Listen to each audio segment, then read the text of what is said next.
Yes, everybody. Welcome back, welcome back, welcome back to yet another episode of My Last Brain Cell. And now, for those of you who have been here for a while, you know I like to start off with the question. Today, I don't have a question. Today I have a statement, a revelation, if you would. I so I recently started watching an anime called Death Note. Well, let me rephrase that. I recently watched the anime Death Note, right? Um, and it was really good. I enjoyed it. I enjoyed it more than I thought I would, which is kind of why I had been putting it off because I was like, it wasn't something that I prioritized personally. But after watching it, I was like, okay, I can see why people really like this. So I watched it finally, and around the same time of me watching it, GloRilla's album Glorious just came out. And as a fan of music, I had to pop on her album to see what was up. I'm a fan of GloRilla too. I really I like her sound. Like she has like damn Connect Four. She has like some really good bars. So I do tune in to see what she says. Um while listening to her album, I was like, man, this sounds so familiar, and I can't figure out where I heard it. So I'm getting through Death Note, and it finally occurred to me, yo, I know what she did. Okay, so I'm gonna play this tune from Death Note, and you let me know what you hear. Okay, here we go.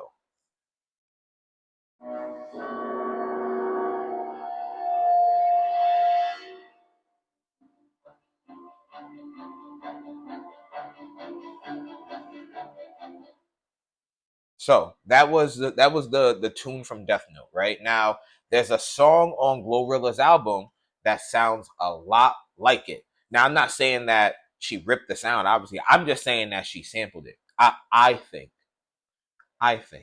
So y'all heard the Death Note track. So now let's get into GloRilla's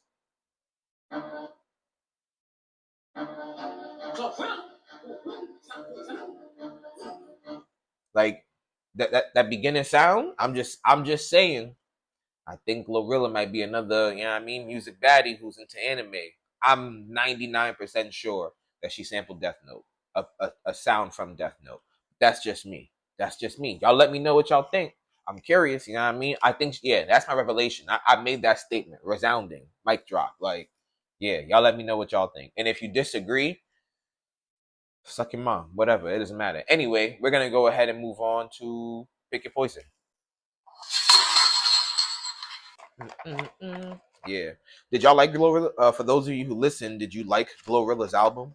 Like, I thought it was a very valid album. There's only one song on there, maybe two that I would skip, just because I'm not a fan of the features personally. I don't feel like they add much, but as a whole, her album is pretty valid. I enjoyed it, honestly. Let's see what's happening with Pick Your Poison. Go on stage in 5 minutes as the lead for a stand up comedy show with 50,000 people in the audience. Be locked until an Jesus. Be locked in an insane asylum until you can prove your sanity.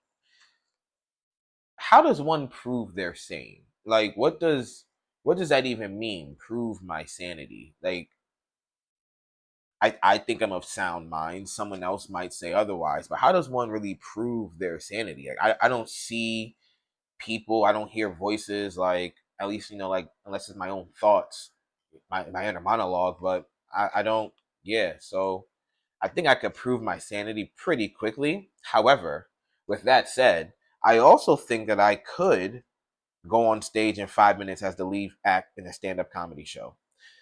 I don't know what I would say. I would wing it just like I do with y'all and hope for the best. I feel like the biggest, you know, uh obstacle on this card is the fact that there's 50,000 people in the audience. So as a kid, I grew up playing in the orchestra, so I played viola and I played cello. So going on a stage in front of a lot of people doesn't scare me. Like I even did a dance performance in elementary school in front of a bunch of people. It wasn't 50,000 people. It might have been like 150, but I was like 9, and it wasn't scary. Like I've been, yeah.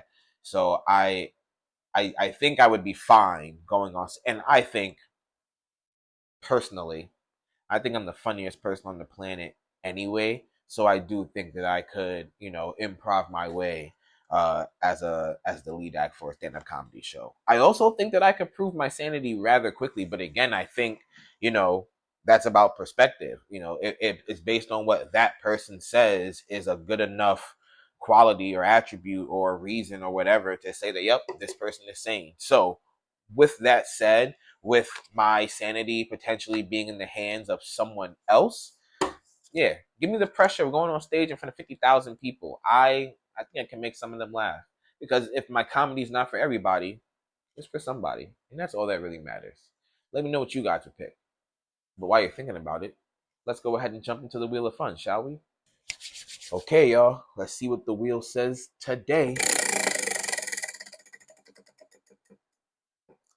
Ooh, ooh, we went to gaming. Man, it's been a while since I've been able to talk gaming, and there's a lot going on in gaming. So Sparking Zero just came out, and it is fire. I was seeing, a lot of like what if scenarios online. I was getting really furious because I couldn't unlock them myself.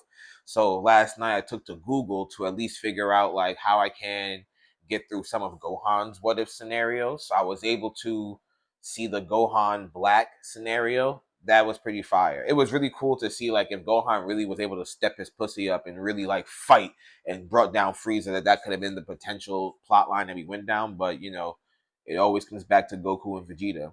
That's okay. I'm a fan of Dragon Ball either way. Hands are hands. Like it is what it is. But Sparking Zero, y'all, it's fire. I haven't really made my way online yet because I know there's gonna be tryhards on there, and I'm really just trying to get good with the fundamentals. Like if I can beat certain story paths, then I feel like I'll take on online eventually. But as of right now, keeping shit real local. Like yeah, I gotta step my pussy up. You feel me? Like I gotta get a little bit better in this game. So that's Sparking Zero. What else has been hot in gaming?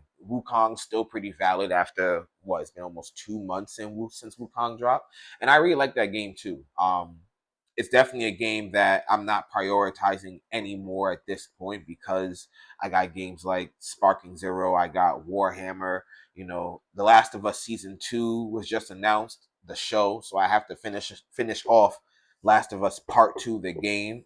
Dead Space just became available this month for PlayStation. So there's a lot of games that I have on my system right now that are unfortunately going to be prioritized over Wukong, but Wukong's one of those games where I will need to kind of come back and like eventually conquer that too. Speaking of Warhammer is a game that has really surprised me, if I'm being honest. Like of all the games that I play, Warhammer is the one that has me like, wow, you are a lot better than I thought you were going to be. I knew you'd be fun, but the level of fun I'm actually having is way better than I had initially imagined. Like, and I got it because it's a multiplayer game, so I can hop on with the homies. And there haven't been a lot of multiplayer games that we've all been playing. Like ever since Destiny stopped being relevant, multiplayer shooting games just haven't been like the same. So when Warhammer came out, that was the goal. And even without the homies, like it's a lit game. Like it's challenging, but it's challenging enough where you're not super frustrated. But you know, oh yeah, I need to lock in. Like it's a really fun game. The classes, there's a bunch of classes available when you hop online. They all have very different powers. You can customize them as you wish and please. Yeah, I'm very pleased with this game. I'm glad that I'm tuned in. Like honestly, when we done chopping it up here, like that's probably where I'm gonna turn my attention to is some Warhammer. I feel the bloodlust rising inside of me. Pause. Nah, resume. Anyway, yeah, man. So there's a lot. Gaming has been. We are finally in that time where it feels like we have options for games. Like I'm really sad to hear that we're not gonna get uh any more Spider-Man 2 content for that game because I was really looking forward to a DLC or something to expand the replayability of that, but I'm just a consumer. I have no control over it, so unfortunately we're not going to get that. But that's okay because right now my gaming palette is very much satisfied with what I have currently available. So I can't complain. It's bountiful, bruh. Yeah. So if you're a gamer, there's a lot out there for you as well. So make sure you're tuning in to everything that's available, guys. We're about to head to the winter season. So this is really when games are like, well, people are going to be locked inside anyway. Let's start dropping some heat. Yeah. So please keep the heat coming. Yeah. I got a lot of games either way. Like, shit, I didn't even finish Baldur's Gate yet. Like, so this, yeah, my plate is full with games right now, yeah, to say the least, and I am most certainly satisfied. But anyway, that's enough out of me. I appreciate you stopping by as always. Thank you so much. Until next time, this is King Echo signing off.